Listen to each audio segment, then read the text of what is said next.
रुकी तो है, लेकिन अब क्या होगा? दरवाजा खुलेगा या फिर लिफ्ट फिर से चल पड़ेगी? तुम्हारे हिसाब से लिफ्ट इस वक्त कहाँ है, कहाँ फंसी है? लिफ्ट अभी है 3rd फ्लोर पे। अब लिफ्ट में जैसे ही राजीव और परी को देखते भाई सारे घर वाले बहुत परेशान हो जाते हैं। यहाँ पर स्पेशली नीति और अंबिका। अब नीति परेशान हो रही है राजीव के लिए और अंबिका परेशान हो रही है अपनी बेटी पार्वती के लिए। राजीव भाई किस तरीके से यहाँ पर पार्वती का ख्याल रख रहा है, पार्वती जो है राजीव का ख्याल रख रही है। मैं भी जाकर उन्हें इन्फॉर्म करके आती हूँ। नहीं, मैं जा रही हूँ। डोंट वरी, हमें मैकेनिक यहाँ से बहुत जल्दी बाहर निकाल देंगे। संजू नीति इवन यहाँ पर राजीव गुस्सा भी हो जाता है, पार्वती से बोल भी देता है कि तुम मेरी परी नहीं हो, क्योंकि भाई परी मेरी इस तरह की नहीं थी। परी तो मेरे बारे में बहुत सोचती थी और यहाँ पर तुम अलग तरीके से बिहेव कर रही हो। और यहाँ पर भाई पार्वती भी बोल देती कि हाँ मैं तुम्हारी परी नहीं हूँ। संजू देखो, मेरी बात ध्यान से सुनो। लिफ्ट में टेक्निकल प्रॉब्लम है, इसलिए हमें पावर सप्लाई कट करनी पड़ेगी। लेकिन पावर सप्लाई कट होते ही लिफ्ट 5 मिनट के लिए रुकेगी। तुम्हारे पास वही 5 मिनट होंगे बाहर निकलने के लिए, क्योंकि उसके बाद ऑटोमेटिकली लिफ्ट चलना शुरू हो जाएगी। समझ रहे हो ना? और हाँ, और मैं तुम्हारी परी जैसा बनना भी नहीं चाहती हूँ। वहां पर भाई थोड़ा सा ना पार्वती बताना भी चाहती थी कि किस तरीके से भाई नीति और तुम लोगों ने मिलकर मुझे मारा था। वो कोशिश भी करती है पूछने की यहाँ पर राजीव से, लेकिन वो सारी चीजें नहीं पूछ पाती है। वैसे राजीव के दिमाग में भी वही सारी चीजें हैं। तुम पहले निकलोगे, क्योंकि लिफ्ट की वायर्स कमजोर हो गई है, वो इतना वेट नहीं झेल पाएगी। इसलिए पहले तुम निकलना, उसके बाद पार्वती को निकालना। ओके ओके नीति ओके।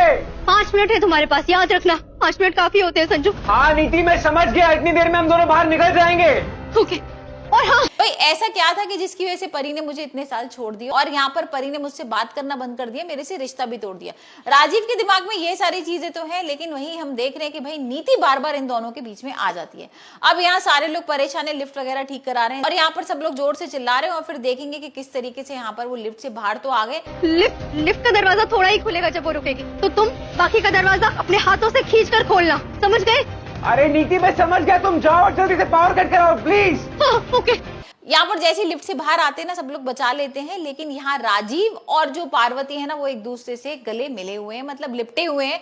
और ये सीन देखकर ना नीति के होश उड़ गए। अब नीति भाई आई है इन दोनों को अलग करने, दोबारा से नीति फिर आ जाती है और राजीव और पार्वती को अलग कर देती है। अब भाई राजीव अलग अपने घर वालों के साथ है, पार्वती अलग है। यहाँ पर पार्वती ये भी अंबिका को बोल देती है कि नीति ने ना दोबारा से मेरी जान लेने की कोशिश की है और इस बार मैं उसके लिए तगड़ा प्लानिंग कर रही हूँ। और वो तगड़ी प्लानिंग आपको पता है क्या है? यहाँ पर पार्वती ना भूत बन के आएगी और डराएगी नीति को। अब देखते हैं नीति क्या करेगी जब पार्वती का भूत देखेगी और ये बोलेगी अरे ये देखो ये तो परी आ गई है, परी और परी जिंदा है। और यहाँ पर राजीव और सारे घर वालों को बुला लेगी और भाई बड़ा सा हंगामा हो जाएगा।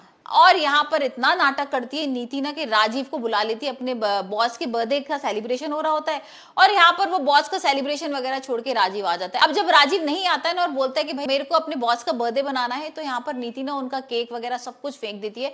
इतना बड़ा नाटक करती है कि भाई राजीव को आना ही पड़ता है। और यहाँ सब लोग इकट्ठे हो गए हैं नीति की इस हरकत को देखकर और नीति जोर जोर से चिल्ला रही है देखो परी का भूत आ गया, परी का भूत आ गया, परी को तो मैंने मारा था। अब नीति के मुंह से जैसे ही निकलेगा ना कि परी को तो मैंने मारा था, यहाँ पर राजीव के सामने सच आ जाएगा। अब हम देखेंगे किस तरीके से यहाँ पर पार्वती करेगी नीति को एक्सपोज।